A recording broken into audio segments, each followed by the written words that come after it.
মৰাণ আঞ্চলিক ব্যৱসায়ী সন্থাৰ বাৰ্ষিক সাধাৰণ সভা অনুষ্ঠিত নতুন কমিটি গঠন মৰাণ পূৰ্ণিমা হোটেলৰ সভাকক্ষত আজি মৰাণ আঞ্চলিক ব্যৱসায়ী সন্থাৰ বাৰ্ষিক সাধাৰণ সভা অনুষ্ঠিত কৰা হয়।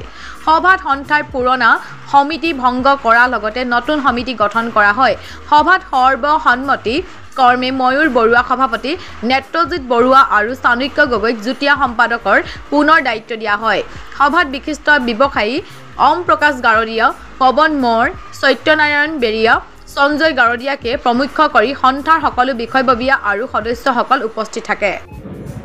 আজি আমাৰ এই পূৰ্ণিমা বিভাগত মৰাণ আঞ্চলিক ব্যৱসায়ী সন্থাৰ এখন সাধাৰণ সভা অনুষ্ঠিত হয় আৰু এই সাধাৰণ সভাতে ব্যৱসায়ীসকলৰ বিভিন্ন সমস্যা সন্দৰ্ভত আলোচনা হয়।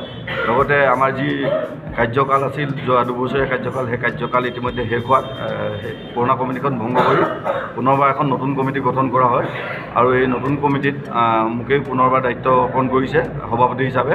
গতিকে মই আমাৰ গোটেই ব্যৱসায়ীসকলক এটাই অনুৰোধ জনাওঁ যাতে আপোনালোকৰ সহায় সহযোগিতাত তথা মৰাণবাসীৰ ৰাইজৰ সহায় সহযোগিতাত মৰাণ আঞ্চলিক ব্যৱসায়ী সন্থাই এই দুবছৰত যথেষ্ট ৰাজহুৱা কাম কৰিব।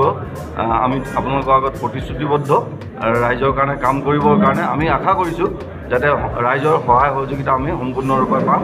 আৰু ব্যৱসায়ীসকলৰ প্ৰতি এটা অনুৰোধ যাতে এই ব্যৱসায় সন্থাটো আপোনালোকৰ এটা অনুষ্ঠান, গতিকে ইয়াক কেনেধৰণে আগবঢ়াই নিব পাৰে তাক আপোনালোকে যাতে দায়িত্ব সহকাৰে পালন কৰে তাকে আমি সকলোৱে অনুৰোধ জনাইছোঁ।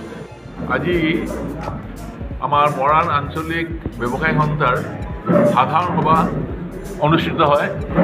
এই অনুষ্ঠিত যথেষ্ট আমাৰ ব্যৱসায়ীসকল উপস্থিত থাকে আৰু আজি আমাৰ পুৰণা কমিটিখন ভংগ কৰা হৈছে। দুবছৰীয়া এইটো কমিটি ভংগ কৰা হ'ল আৰু নতুন আমাৰ কমিটি গঠন কৰা হ'ল।